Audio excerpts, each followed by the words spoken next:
And since we have a small operations team, it can be challenging to manage all of our assigned work.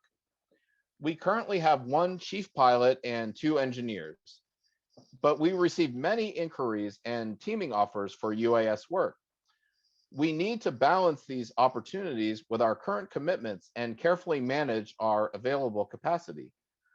So how do we accomplish this? First, by communicating clearly and often with our team and with external clients and partners. And then by managing expectations with all the stakeholders and by being very careful and strategic with our time commitments. So there's also the consideration of funded project work versus work that has a benefit to society. Sometimes these opportunities are worth the involvement of the test site and University of Maryland as charitable or as in-kind contributions. Each business lead is carefully evaluated by our management team, and we're constantly discussing new ideas and proposals with our networks.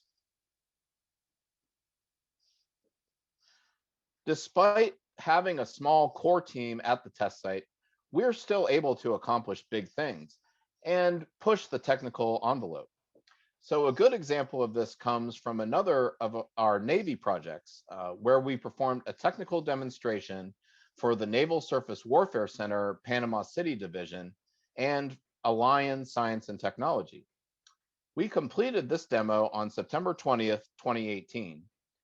Our engineers, Josh Gauss and Lou Duong, previously converted a small remote controlled life-saving boat into an autonomous vehicle, which is what you see here in the picture.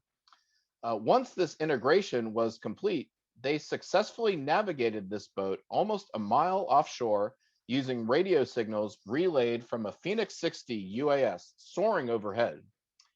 The same telecommunication link was also used to broadcast video from the boat and transmit audio from the team on the ground and a crew on the water.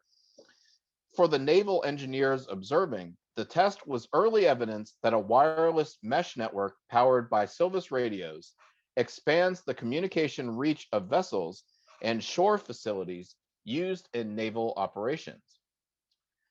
So having a small team meant that one person needed to take on multiple roles as needed here, or wear multiple hats. So Josh, he integrated the life-saving boat with an autopilot, but he also drove the boat during the demonstration and he operated the onboard camera. So in a similar vein, I plan project activity and I set up contracts, but I also go out in the field and I act as a data recorder or as a visual observer, sometimes as needed. This is one way that we efficiently use our limited team resources. So when I started at the test site, we were very conscious of the need to be strategic with our time commitments. UMD, like many universities, does not track labor hours. However, the government definitely does track labor hours, and they've often asked us for these details. The Navy is used to receiving this information routinely from defense contractors, and at first they were very surprised to hear that we don't track our labor in this way. So this has been a challenging issue to reconcile. So we developed an alternate way to estimate our level of effort on our Navy proposals. So in addition, the Navy always held lots of meetings ever since I've started, and they've needed us to participate in some way, or to at least have one or two people sit in, etc. But it wasn't always simple to cover the administrative side with such a small team.